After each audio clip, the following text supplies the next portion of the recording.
In this video, I'm going to show you all of the appropriate settings and tools that you would need in order to be able to get some drive time hyperlapse off of the G7X Mark III.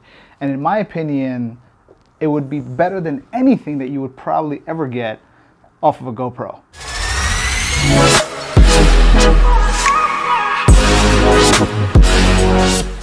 Stay tuned, I'll show you how I did it.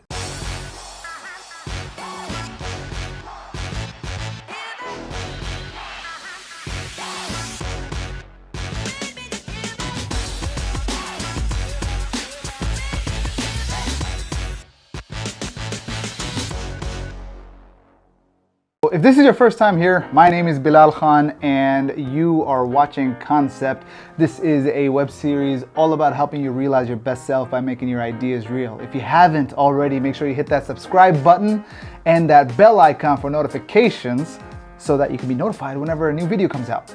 Now, for the reason why you're here, how do you set up your, your camera to do the time lapse that you saw that I did earlier? Okay, first thing you want to do is turn the camera on. Once your camera is on, a few things I want you to pay attention to in order to make the drive time hyperlapse settings appropriate and work for you. Number one thing that you want to pay attention to is first you want to set up and turn on the time lapse settings.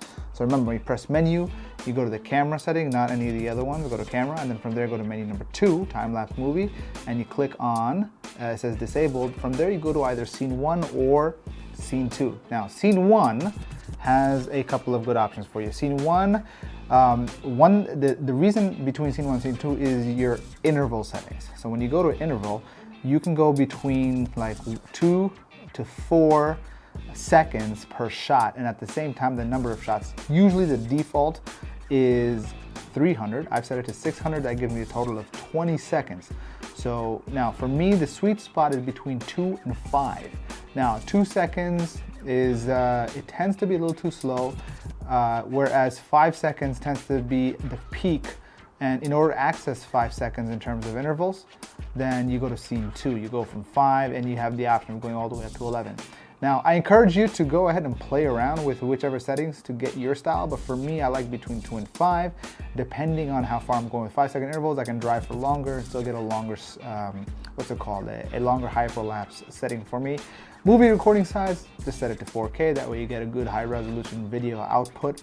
Once you've set your time-lapse movie, that's step number 1. You go back, you can either press the menu here or you can press the menu here. Press the menu, and that brings you back to your normal screen. From there, click OK. Now, there's a few settings I want you to pay attention to on this. Number 1 is your shutter speed. The sweet spot for your trailing hyperlapse is between 1/4 or 1/8, between that.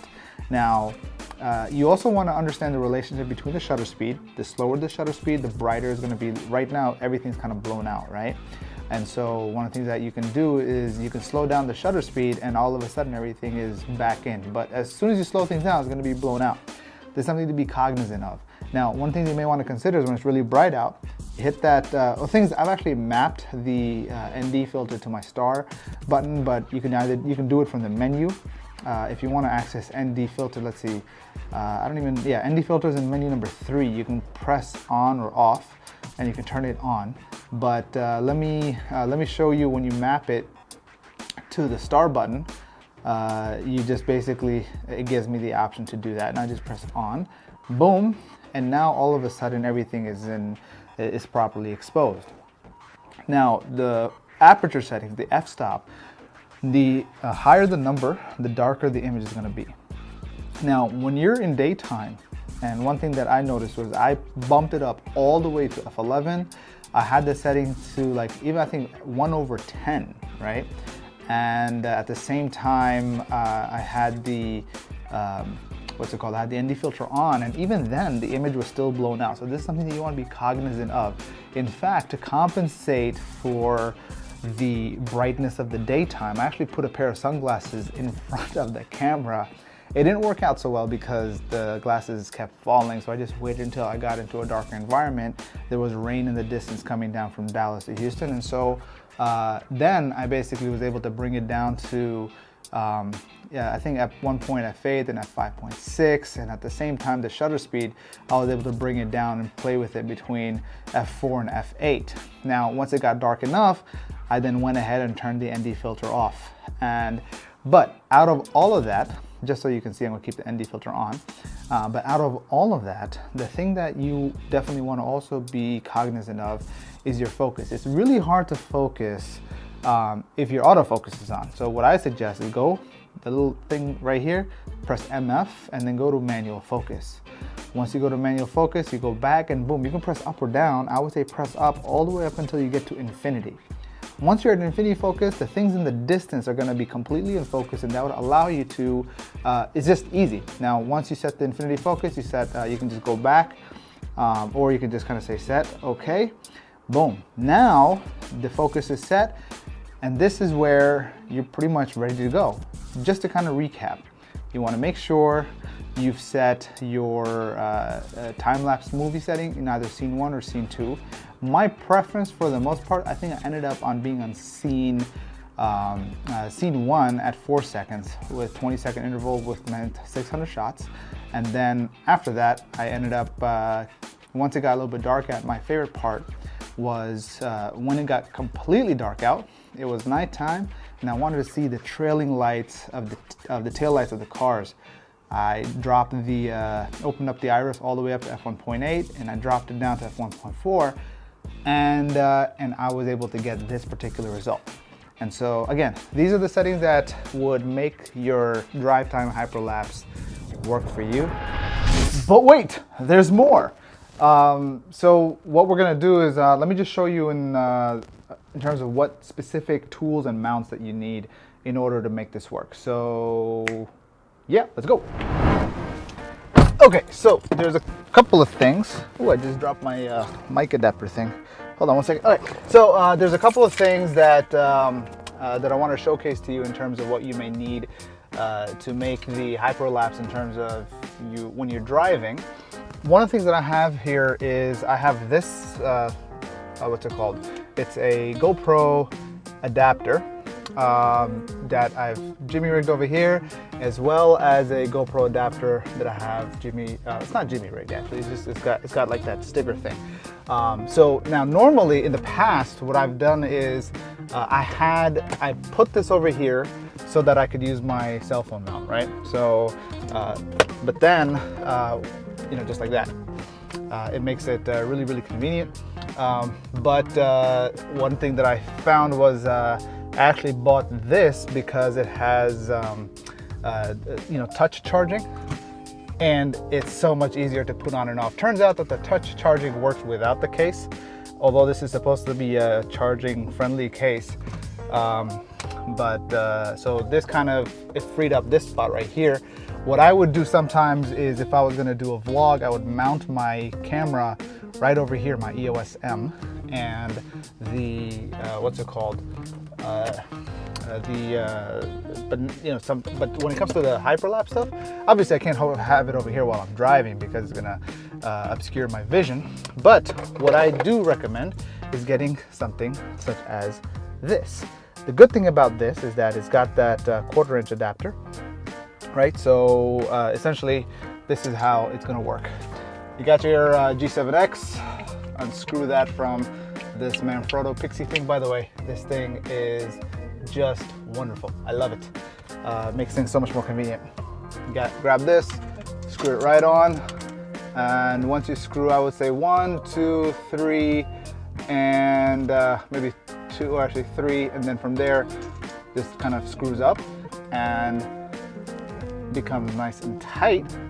And all you got to do, literally, let me just turn this over, focus up onto the object close up, and literally, boom, that's how it works. And your drive time lapse is ready to go. So all you got to do is make sure that your settings are dialed in once you turn on the camera. Now, remember I was talking about before how things might get really blurred, blown out because of the brightness. So now I just turned the ND filter on, and boom, whatever. You get the idea.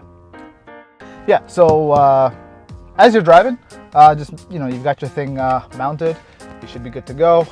And you know, just enjoy your ride. Just make sure that you're not distracted, because that's going to be the last thing you want to do. But besides, you know, you've got in terms of time, like if you're recording 20 seconds worth of time-lapse footage and your intervals at like every 4 seconds, you know, you don't have to worry about it. And in fact, the thing will probably go blank in terms of stop flickering, and you know it's good to go. And if you think about it, for me, my drive from Dallas to Houston was like, I don't know, maybe I left at like just after 12.